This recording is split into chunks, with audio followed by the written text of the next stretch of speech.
2021 সালে আইফোন 13 আসলে কেমন ডিভাইস দেখেন বর্তমান বাজারে এটা পারফরমেন্স বলি ব্যাটারি বলি 2021 সালে এসে এইটা থেকে ব্যাটারি খুব কম ডিভাইসই রয়েছে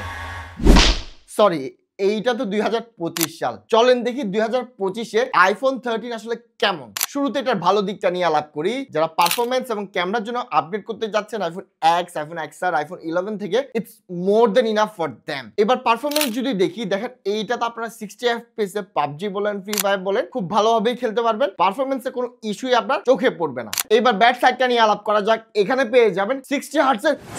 সুপার স্লো রিফ্রেশ রেট ফ্রন্টে পেয়ে যাবেন বিচ্ছিরি একটা নচ যেটা 2021 সালে পশ হলো আজকে দিনে এসে একেবারে গু লেভেলের ফিলিং দিবে এই ফোনটা এখন পারচেজ করতে গেলে अराउंड 50k মতো খরচ পড়বে আর এই বাজেটে বর্তমানে যেসব অ্যান্ড্রয়েড পেয়ে যাবেন ওইগুলা না এইটা লিটারালি নাকানে চুবানি খাওয়ায়া দিবে এইটাতে পেয়ে যাচ্ছেন লাইটনিং পোর্ট ইয়েস এইটা নিয়ে একসময় ভাব নেওয়া যাইতো কিন্তু ভাই এখন না একে তো চার্জিং এর সমস্যা ব্যাটারি লাইফ খারাপ তার উপর এই চার্জারটা খুঁজে পাওয়া অন্য কারো বাসায় গেলে it's like near to impossible so বাসি সন এইটার ব্যাটারি লাইফটা লিটারালি নেতাদের মতো বারবার শুধু